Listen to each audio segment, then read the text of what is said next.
하늘문을 열리는 기도 시리즈 두 번째, 기도의 본을 보여주신 예수님이란 제목으로 하나님의 말씀을 전하겠습니다.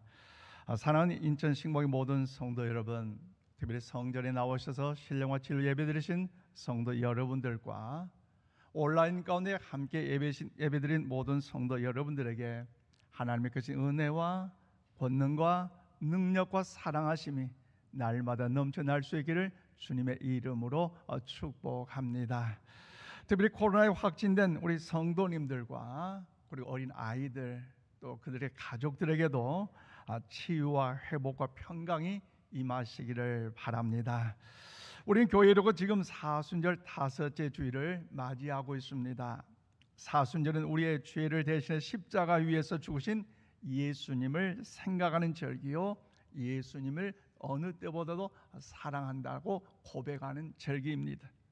그래서 우리는 십자가를 지신 예수님을 생각하기에 전반기 주일엔 예수님께서 말씀하신 산상수훈 중 팔복의 말씀을 통하여 은혜를 나누었습니다.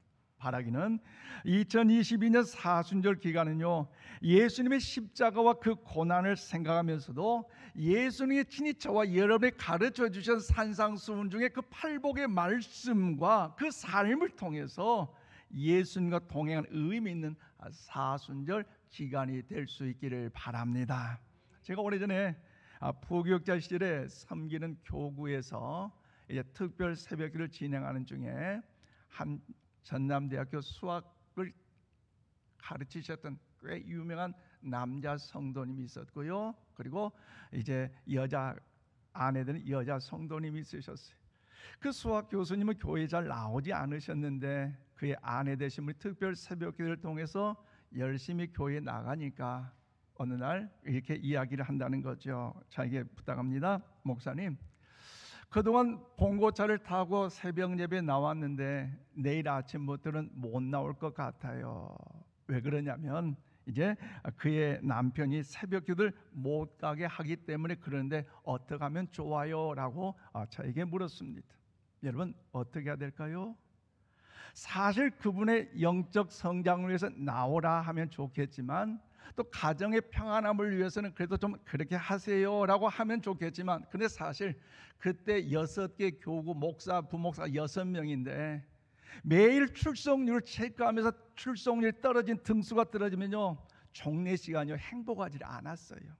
그것 때문에 제가 하는 말이 무엇이냐, 남편에게 강하게 말하세요. 그리고 새벽기도 꼭 나와야 합니다라고 이야기를 드리고 봉고차에서 내려드렸어요. 그런데 그 다음 날 새벽기도를 운행하면서 차를 태워 우남동에 도착했는데 어제 새벽에 나오지 못하게 또 하셨던 그 여자 성도님이 차를 탄 거예요. 깜짝 놀랐어요. 그리고 차 운행하면서 여쭤봤어요. 집사님, 못 나오신다고 하셨는데 어떻게 오늘 나올 수 있었습니까? 라고 물었더니 그 여자 성도님 하신 말씀이 뭐냐, 목사님, 제가 남편 모르게 침대에서 조용히 살포시 나왔는데 어떻게 알았니 남편이 돼 이제 다리를 꽉 잡고 이렇게 못 가게 하면서 이렇게 이야기했다는 거죠. 당신은 그렇게 나약한 사람이 아니야, 충분히 당신의 힘으로 살 수 있어라고 하면서 새벽 기도를 못 가게 했다는 거죠. 그래서 여자 성도님이 남편 얼굴 쳐다보면서 이렇게 이야기했답니다. 당신 그래 고마워. 그런데 당신이 내 인생 책임질 때 죽음 넘어까지 내를 책임져 줄 수 있어? 라고 물어봤더니 남편이 기가 죽어서요, 안 돼, 못해 그러다는 거예요. 그럼 나 오늘 새벽 기도 갈 거야. 얼마나 그 말을 들을 때 은혜가 됐는지요. 성도님들과 함께 은혜를 나눈 적이 있어요. 그러므로 사는 여러분, 우리가 왜 기도를 해야 됩니까? 조금 전에 소개했던 그 교수님처럼 자기 힘으로 살 수 없는 약한 사람들이기 때문에 여러분, 기도를 해야 되는 것입니까? 그것은요, 결단코 그것이 아니에요. 기도는요, 하나님의 자녀된 우리들의 의무일 뿐만 아니라 특별한 하나님의 영광과 특권임을 여러분 믿으시기를 바랍니다. 그래서 오늘 본문에 우리의 주기도문을 가르쳐주고 계시는데요, 신약성의 누가복음 11장 1절 말씀을 우리 다 함께 받들어 읽겠습니다. 시작. 예수께서 한 곳에서 기도하시고 마치심에 제자 중 하나가 여짜오되 주여 요한이 자기 제자들에게 기도를 가르쳐 주신 것과 같이 우리에게도 가르쳐 주옵소서. 아멘. 그렇습니다. 여러분, 예수님께서 기도를 가르쳐 주신 이 기도문에 대해서는요, 오늘 마태복음 6장의 말씀과 누가복음 11장 말씀을 통하여 두 곳에 기록되고 있어요. 특별히 예수님께서 기도를 마치시고 나가니까 제자들이 예수님, 세례 요한도 자기 제자들에게 기도를 가르쳐 주시는데 예수님도 우리에게도 기도물 좀 가르쳐 주세요라고 요청할 때 예수님께서 하신 말씀은 기도의 방법이 중요한 것이 아니라 하나님께서 기뻐하신 큰 원리를 가지고 간구해야 한다 하면서도 가르쳐 주신 것이 오늘 본문의 말씀인 주기도문의 내용입니다. 그렇다면 사랑하는 여러분, 예수님께서 본문 말씀을 통해 가르쳐 주시고 본을 보여주신 기도의 대상은 과연 누구일까요? 그리고 우리가 어떤 기도를 드려야 하나님의 영광과 기쁨에 대해 응답을 받을 수가 있을까요? 오늘 본문 말씀을 통해 그 진리를 깨닫고 우리가 오늘 예수님께서 가르친 기도의 본을 따라서 여러분 기도의 주인공으로 나아가는 우리 모두가 다 될 수 있기를 원합니다. 저처럼 오늘 9절 말씀 보니까요, 기도의 대상은 전능하신 초월적인 하나님 아버지이십니다. 그래요, 예수님께서 우리의 기도를 가르치실 때 기도의 첫 출발점인 우리 기도는요, 우리 기도를 들으신 분은요, 우리 기도의 대상은 누구요?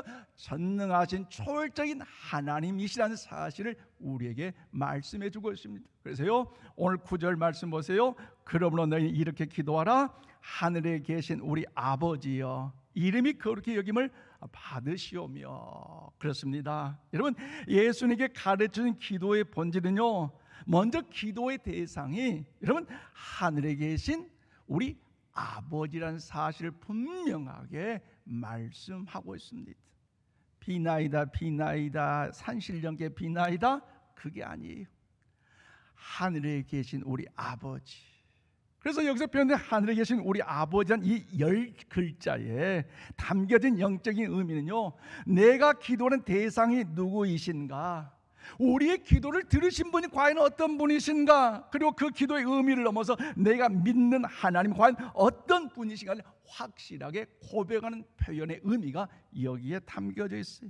그리고 하늘에 계신다는 이 표현은요, 장소를 이야기하지만 여러분 영적으로는 하나님의 초월성을 의미하는 것으로, 하나님은요 언제 어디서든지 여러분 역사하신 하나님, 공간을 초월하신 전능하신 하나님이라는 사실을 여기에 함축해서 말씀하고 있습니다. 한 예로 어때요? 여러분, 우리 기도를 또 하나님을 드릴 때 그 전능하신 하나님, 특히 우리 사도신경을 통해서 그런 고백하잖아요. 나는 전능하신 하나님 아버지, 창조의 하나님, 천지창조 하나님을 믿사오며, 그런 고백을 드리고 있잖아요, 예배 때마다. 그처럼 성경에 기록된 그 하나님의 말씀을 보면서 수많은 선지자들과 많은 주의 그런 종들을 통하여 오래전부터 역사하던 그 하나님은요, 천지 만물을 창조하신 하나님, 우주 만물을 창조하시고 지금도 계속해서 다스리신 권능의 능력의 하나님, 또한 더불어 지구의 자전과 공전을 통하여 지금도 지구를 운행하시면서도 그 권능의 하나님께서 사람의 머리털 하나까지도 세시는 세심한 사랑의 하나님이라는 사실을 말씀하고 있습니다. 그러므로 그 전능하신 하나님, 지존하신 하나님, 우주 만물의 창조대 주관되신 그 하나님이 우리의 기도를 들으신 분인데, 그분이 우리 아버지 되심을 분명하게 기억하시기를 바랍니다.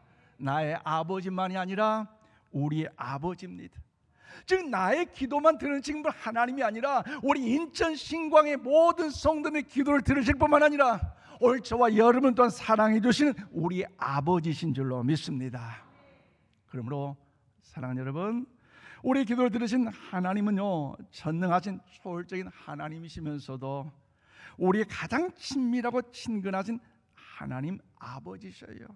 그런데 하나님께 들으신 그 기도의 내용은요, 구체적으로 두 가지 분리로 나눌 수 있는데, 여러분 뭡니까? 하나님께 초점을 맞추는 것과 그리고 우리 인간 내 개인을 향하여 맞추는 개인적인 기도로 나눌 수 있어요. 그러면 먼저 하나님께 초점을 맞추는 기도는 뭡니까? 첫 번째, 이름이 거룩히 여김을 받으시오며, 두 번째, 나라가 임하시오며, 세 번째, 뜻이 하늘에서 이루어진 것 같이 땅에서도 이루어지다고 말씀하고 있습니다. 그렇습니다. 이 세 가지는요, 하나님의 이름과 하나님의 나라 그리고 하나님의 더욱더 여러분 뜻에 간구하는 기도의 제목입니다. 그럼 우리가 하나님께 기도할 때 가장 중요한 초점이 어디에 있는가를 먼저 기억하는 의미가 여기에 담겨져 있습니다. 그리고 우리를 위한 개인적인 기도는 뭡니까? 네 번째로, 오늘 우리에게 일용할 양식을 주시옵고, 다섯 번째, 우리가 우리에게 죄 지은 자를 사하여 준 것 같이 우리 죄를 사하여 주시옵고, 여섯 번째, 우리를 시험에 들게 하지 마시옵고 다만 악에서 구하시옵소서. 그렇습니다. 여러분, 이 후반부 세 가지는요, 일용할 양식과 더불어서 용서에 대한 그리고 죄로부터 우리를 지켜주심을 간구하는 기도의 모습이, 간구가 여기에 담겨져 있습니다. 그러므로 사랑하는 여러분, 예수님이 6가지를 통하여 기도의 본을 보여준 의미는 과연 무엇일까요? 그것은요, 하나님을 위한 기도가 있고 우리를 향한 기도가 있다는 것입니다. 즉 하나님께 드리는 기도의 올바른 순서는요, 하나님을 높이고 하나님을 찬양하여 하나님의 영광, 하나님의 나라, 하나님의 이름, 하나님의 뜻을 먼저 구하고 이어서 자신의 필요를 구할 것을 순차적으로 말씀하고 있어요. 그렇기 때문에 오늘 본문인 마태복음 6장 말씀에서는요, 하늘에 계신 아버지라는 이 표현이 여러분 무려 9번씩이나 반복하고 있는데요, 1절과 4절과 6절과 8절과 14절, 15절, 18절, 26, 32절에서 거듭거듭 반복하면서 하나님 아버지 되심을 우리에게 추지시켜주고 있는데, 이것은요 복음 중에 복음인 줄로 믿습니다.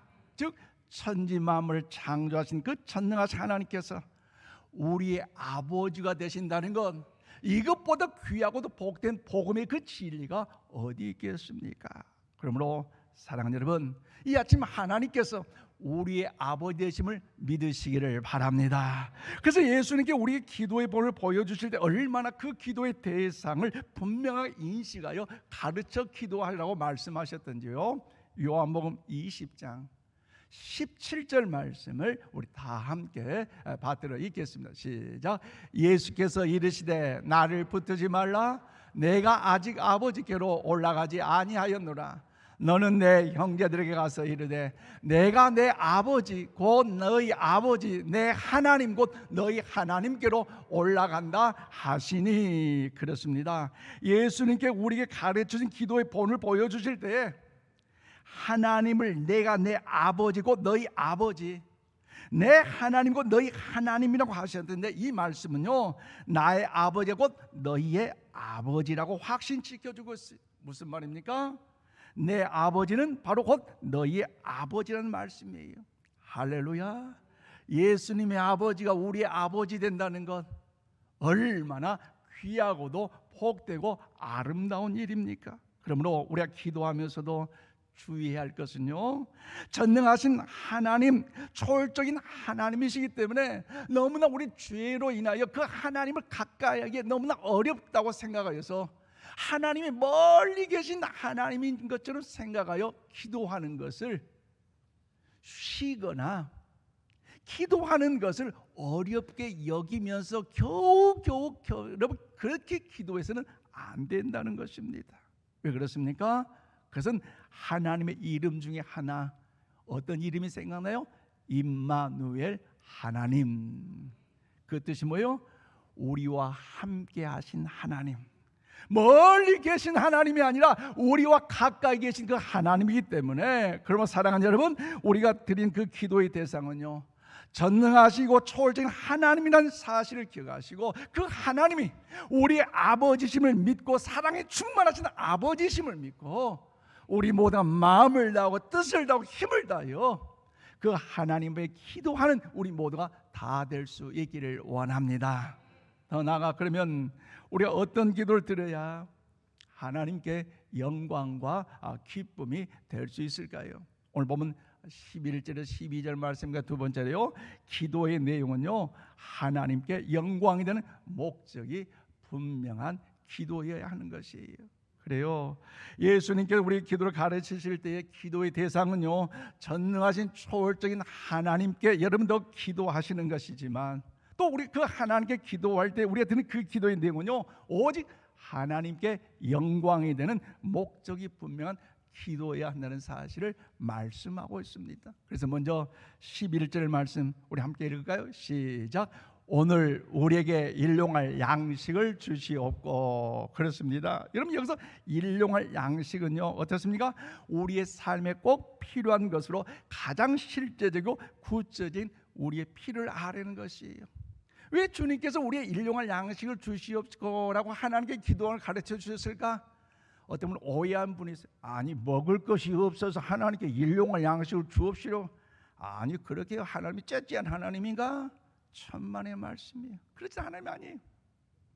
6.25 동란 일제시대에는 먹을 것이 없어서 힘들었던 그때는 하나님께 일용할 양식을 주시옵소서 기도할 수 있는데 지금은 그렇지 않느냐? 아니에요. 여러분, 종교개혁자 마틴 루터는요, 이 부분에 있어서 이야기합니다. 음식, 건강, 우리의 집, 우리의 가정, 우리의 일자리, 좋은 공직자, 정부, 이 모든 것이 다 포함된 것이 일용할 양식이라고 그분이 해석하고 있는데요, 저도 거기에 동의하고 있습니다. 즉, 우리의 삶 속에 꼭 필요한 것들이 하나님의 영광이 될 때 반드시 하나님께서 어떻습니까? 기뻐하시고 주실 줄로 믿습니다. 할렐루야. 그런데 사랑하는 여러분, 언제 구해야 됩니까? 언제 기도해요? 오늘이에요. 오늘이에요. 내일 기도하겠다.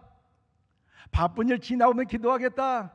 코로나 끝나면 기도하겠다. 천만의 말씀이에요. 우리 옆에 인사합시다. 오늘이 중요합니다.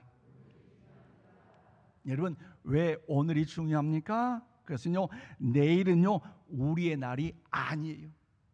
동의하십니까? 내일은요 나의 날이 아니에요. 그래서요, 우리가 내일은 계획하지만 우리의 소관이 아니기 때문에 우리 천년만년 그냥 살 것처럼 교만해 착각하여 살지 마시고, 하나님이 언제든지 나를 오늘이라도 부르신다면 그냥 모든 것 다 내려놓고 여러분 떠나갈 끝이 있다는 사실을 우리 알라는 것입니다. 그렇기 때문에 날마다 내 하루의 소중한 삶을 생각하면서 나의 생명을 연장시켜 주신 그 하나님께 감사하며 그 하나님을 찾고 그 하나님을 의지하고 그 하나님을 경외하며 그 하나님과 동행하는 삶을 매일매일 살아가야 한다는 사실을 우리에게 말씀하고 있습니다. 또한 하나님께 영광이 되는 목적된 기도의 내용이 무엇입니까? 오늘 보면 12절 말씀 우리 다 함께 받들어 읽겠습니다. 시작. 우리가 우리에게 죄 지은 자를 사하여 준 것 같이 우리 죄를 사하여 주시옵고. 아멘. 그렇습니다. 용서에 대한 말씀으로 용서는 절대적 기준으로 우리에게 말씀하고 있어요.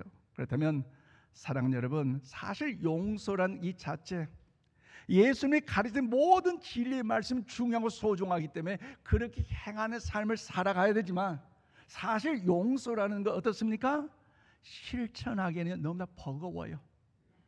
사실 힘들어요. 그런데 왜 하나님께서 오늘 우리들에게 이렇게 버겁고 힘든 걸 아시면서도 용서에 대해서 말씀하고 있습니까? 왜 그럴까요? 또한 용서를 주셨는데 왜 우리는 그렇게 용서하는 삶을 살기가 어려울까요?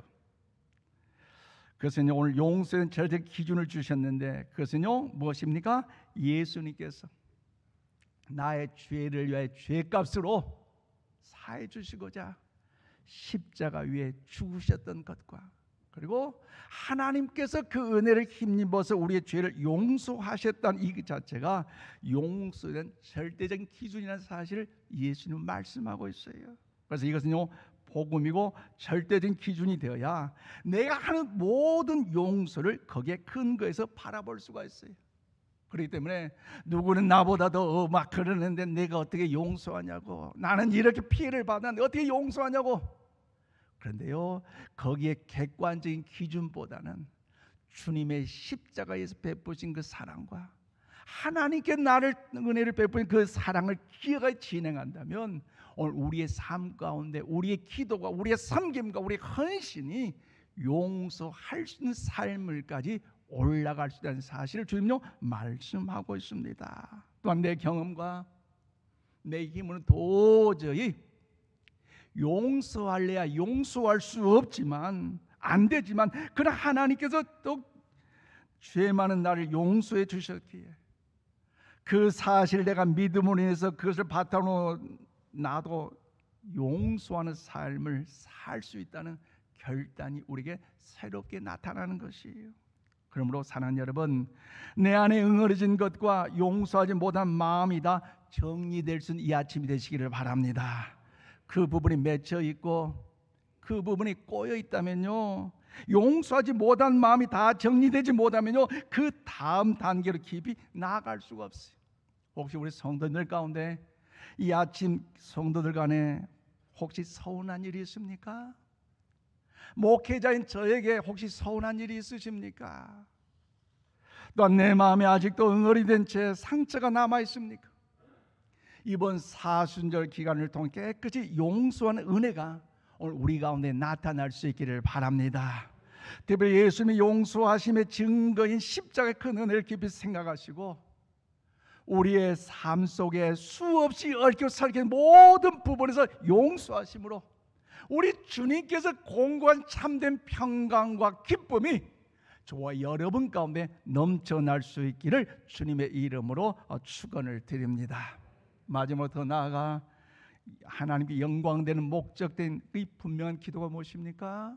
오늘 보면 13절 말씀 우리 다 함께 받드리겠습니다. 시작. 우리를 시험에 들게 하지 마시옵고 다만 악에서 구하시옵소서. 나라와 권세와 영광이 아버지께 영원히 있사옵나이다. 아멘. 그렇습니다. 여러분 한번 여러분 여쭤볼게요. 시험 좋아하시는 분 있으세요? 손 들어보세요. 아마 시험 좋아할 사람요 한 사람도 없어요. 어린 아이들도 학교에서 보는 시험도 좋아하지 않을 뿐만 아니라 우리 삶의 여정의 수많은 사건 사고의 그 시험은요 믿는 자나 믿지 않는 자나 다 좋아할 사람 없습니다.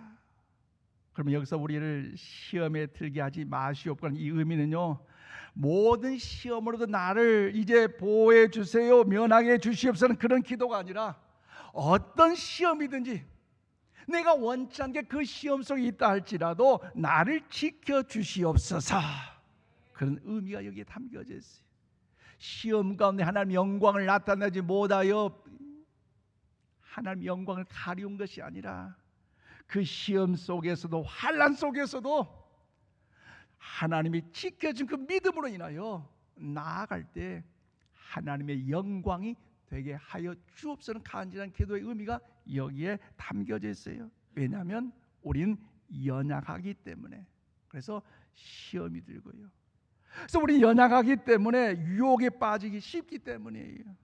그러나 그런 상황에 혹시 들더라도 우리를 건져 주시옵소서, 보호해 주시옵소서, 이런 기도가 우리 가운데 회복될 수 있기를 바랍니다.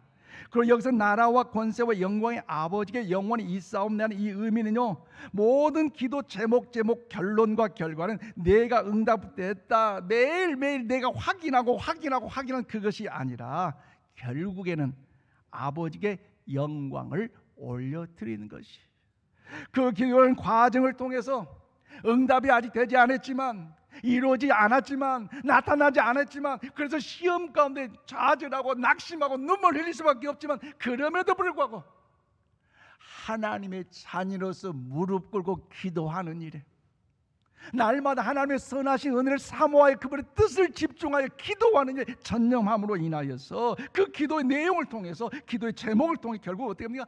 아버지 하나님께 영광을 올려드릴 줄로 믿습니다. 나라와 권세와 영광이 아버지께 있사옵나이다. 할렐루야. 우리 인천시민 모든 성도님들에게 이런 은혜가 임하기를 축복합니다. 그러므로 사랑하는 여러분, 세상의 나라들은요 흥망성쇠를 반복합니다. 아무리 막강했던 제국들도요 결국에는 쇠락합니다. 세상의 그 어떤 권세자도 그 어떤 영광도 시간이 지나면 내려놓을 때가 있고 힘을 잃을 때가 있습니다.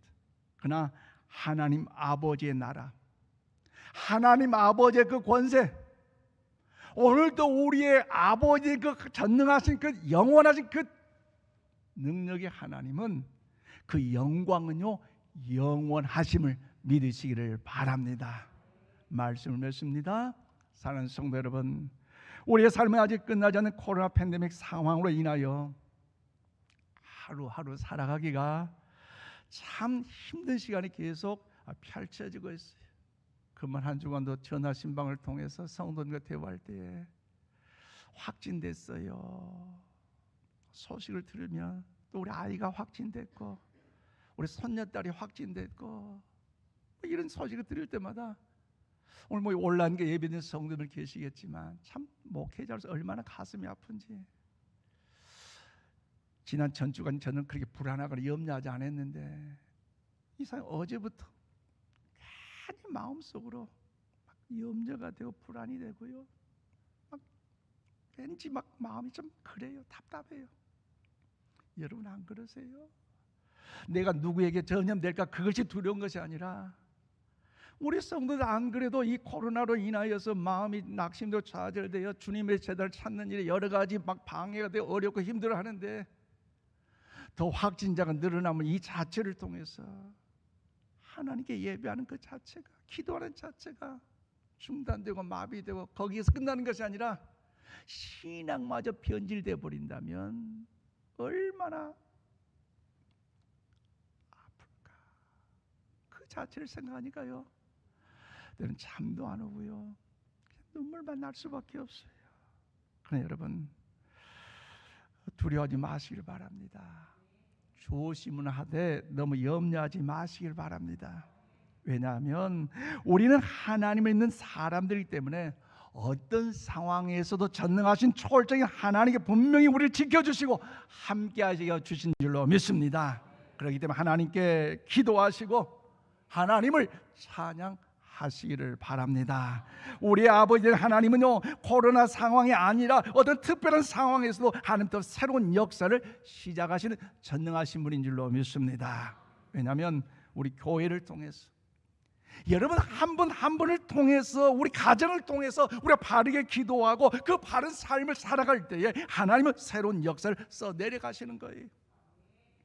그렇기 때문에 우리 모두는요 전능하신 초월적인 하나님께 새로운 일들을 계획하시고 이루어 나가시기를 원하는 것임을 믿고 기도하면서 그 하나님 앞에 더욱더 가까이 나아가시기를 바랍니다. 그래서 예수님께서 이 가르쳐진 기도의 이 본을 따라서 우리 바르게 더 기도하고 더 넓게 기도하고 더 깊이 더 간절하게 기도하는 이 사순절 기간이 되심으로 하나님의 영광의 삶을 살아가심으로 하늘문이 열리는 기도의 주인공이 되시기를 주님의 이름으로 이 아침 축원을 드립니다. 기도합시다. 하나님, 우리에게 올바른 기도를 가르쳐 주심을 감사합니다.